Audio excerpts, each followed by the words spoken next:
Hi friends, this is Windsor. நம்ம சேனலுக்கு உங்களை எவ்வளோ இருக்கேன். இன்றைக்கி வந்து பார்த்தீங்கன்னா, அதாவது 12th வணிகவியல் காமர்ஸ் இருக்குது பார்த்தீங்களா, அதோட 5 மார்க் இம்பார்ட்டன்ட் கொஸ்டின்ஸ் பார்க்க போகிறோம். ஒரு டாப் 60 கொஸ்டின்ஸ் பார்க்க போகிறோம். சரியா, இந்த கொஸ்டினை மட்டும் நீங்கள் பார்த்தீங்க அப்படின்னாவே கண்டிப்பாக நீங்கள் 7 அவுட் ஆஃப் 7, அதாவது 35 மார்க் உங்களால் என்ன வச்சு பார்த்தா எடுத்துட முடியும்.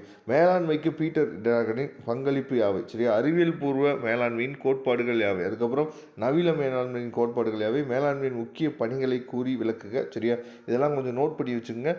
இல்லைனா அப்படியே ஒரு ஜஸ்ட் ஒரு ஸ்க்ரீன்ஷாட் எடுத்து வச்சுட்டு நீங்கள் ஃபாலோ பண்ணுங்கள். ஏன்னா சில முக்கியமான கொஸ்டின்ஸ்லாம் நம்ம இடையில சொல்லுவோம், அதனால் ஸ்கிப் பண்ணாமல் ஃபாலோ பண்ணுங்கள். சரியா, அதுக்கப்புறம் குறி இலக்கு மேலாண்மை முக்கிய நன்மைகள் யாவை? அதுக்கப்புறம் விதி இலக்கு. சரியா, இதெல்லாம் தெளிவாக நீங்கள் பார்த்துங்க. முதல் நிலை சந்தை, இரண்டாம் நிலை சந்தை கண்டிப்பாக நமக்கு கேட்குறதுக்கு வாய்ப்புகள் இருக்குது. நிதி சந்தையின் பணிகள் யாவை? மூலதன சந்தையின் சிறப்பு இயல்புகளை விவாதிக்க மூலதன சந்தையின் 5 பணிகளை விளக்குன்னு சொல்லியிருக்காங்க. உங்களுக்கு ஒரு டவுட் வரலாம், 5 பணிகள் மட்டும் எழுதுனா போதுமா? கண்டிப்பாக போதுமானது தான். சரியா, ஆனால் கரெக்டாக நீங்கள் எழுதுனீங்க போதும், எக்ஸ்ட்ரா நீங்கள் எழுதுன அவசியமே இல்லை.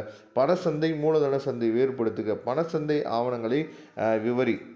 அதுக்கப்புறம் பங்கு சந்தையின் பணிகளை விவரி. பங்கு சந்தை பொருட்கள், அதாவது பரிமாற்றம் வேறுபாடு காண்க. அதுக்கப்புறம் லம்பாடு தெரு வால் தெரு விளக்குக. சரியா, இதை தெளிவாக நீங்கள் பார்த்துங்க.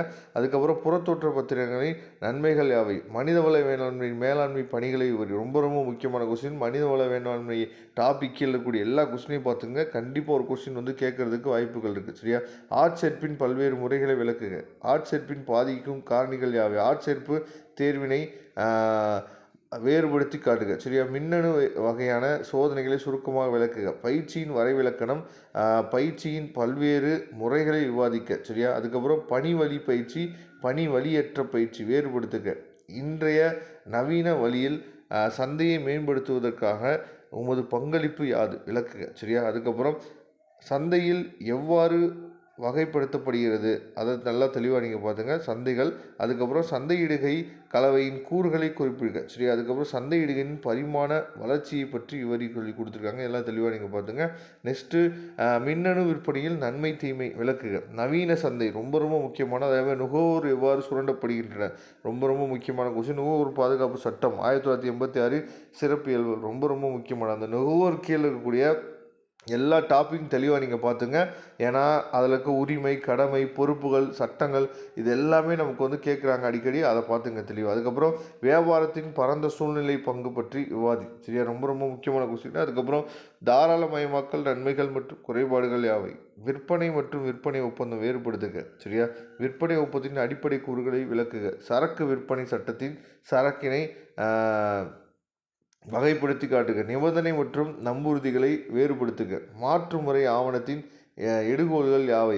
காசோலையின் இயல்புகள் பற்றி விளக்குக. காசோலை மற்றும் மாற்று சீட்டினை வேறுபடுத்துக. மேலெழுத்தின் வகைகளை விவரிக்க. ரொம்ப ரொம்ப முக்கியமான கொஸ்டின். ஏதேனும் 5 அரசின் தொழில் முனைவோர் மேம்பாட்டு திட்டத்தினை விளக்குக.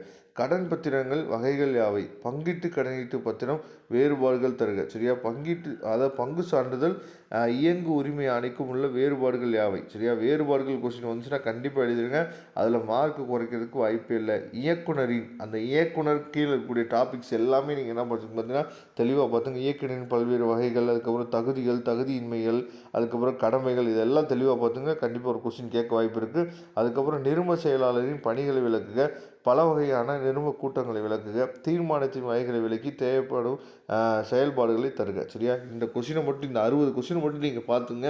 ஒரு செஸ்ட்டு சும்மா நீங்கள் ஒரு தடவை ரீட் பண்ணி விட்டாவே போதும், உங்களுக்கு ஞாபகத்தில் இருக்கும். அதில் சப்போஸ் சப்கேட்டிங் இருந்துச்சு அப்படின்னா சப்கேட்டிங் மட்டும் ஞாபகம் வச்சுங்க. கண்டிப்பாக பப்ளிக் எக்ஸாமில் நீங்கள் நல்ல மார்க் ஸ்கோர் பண்ணலாம். கண்டிப்பாக இதை நீங்கள் பார்த்துட்டீங்க அப்படின்னாவே 35 அவுட் ஆஃப் 35 5 மார்க்கில் உங்களால் எடுக்க முடியும். Okay friends, thank you. Next video பார்க்கலாம். நம்ம சேனலை சப்ஸ்கிரைப் பண்ணி வச்சுங்க. வாட்ஸ்அப் குரூப்பில் ஜாயின் பண்ணுங்கள். லிங்க் டிஸ்கிரிப்ஷன் பாக்ஸில் இருக்குது. தேங்க்யூ.